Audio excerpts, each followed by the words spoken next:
Itong Miyerkules, iginiit ni Senador Ralph Recto na legal ang Priority Development Assistance Fund o ng PDAF. Subalit ang tanging kine-question lamang ay ang paggamit nito. Samantalang nanindigan naman si Senadora Miriam Defensor Santiago na may kapangyarihan ang Korte Suprema na desisyonan ang mga usapin sa pork barrel. Si Bianca Piedad ang ating tagapagbalita. Nilinaw ni Senador Ralph Recto ang mga punto na lumabas sa diskusyon ng kataas-taasang hukuman sa usapin ng constitutionality ng Priority Development Assistance Fund o PDAF ng mga mambabatas. Ayon kay Recto, constitutional ang PDAF at ang tanging kinu-question lamang dito ay kung paano ito ginagamit dahil ang paglalabas nito ay sa pamamagitan ng lump sum appropriation. Ibig sabihin, buo itong ibinibigay sa mga mambabatas upang pondohan ang mga prioridad na programang pangkaunlaran ng pamahalaan. I think it is constitutional. What is being questioned, I suppose, is how it is being implemented and possible special or general provisions in the budget. Diba? Yung nagre-request ang legislator. Yun ang pagkaintindi ko sa mga nabasa ko sa mga pahayagan on the questions raised yesterday.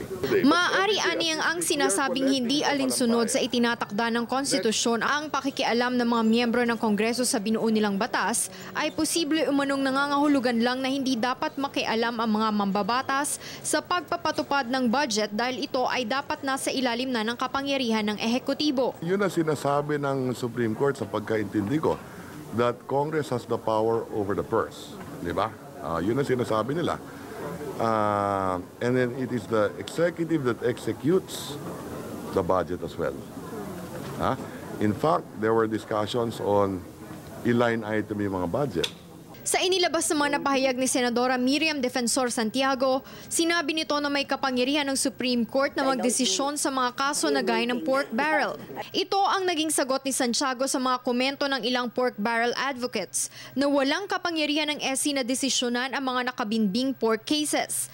Ang political question doctrine na binabanggit ng mga ito ay ang batas na nagsasabing dapat na tumanggi ang Korte Suprema na maghatol na kinasasangkutan ng executive at legislative na sangay ng gobyerno kaugnay sa pagtupad ng kanilang discretionary power na ayon kay Santiago ay hindi na ngayon sumasaklaw sa mandato ng Korte Suprema alinsunod na rin sa Article 8, Section 1, Paragraph 2 ng Konstitusyon.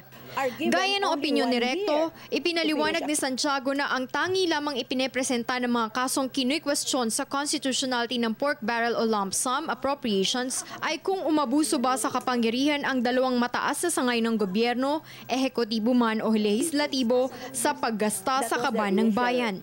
Sa isa namang text message, sinabi ni Senador Antonio Trillanes IV na hanggat hindi idinedeklara ng SC na unconstitutional ang PDAF, mananatili ang atribusyon ng regularidad nito. Ayon pa kay Trillanes, mapagkakatiwalaan ang Pangulo, kaya dapat itong bigyan ng kalayaan na gamitin ang budget ng bansa para sa kapakinabangan ng lahat at bantayan na lamang ang mga posibleng magbulsa nito.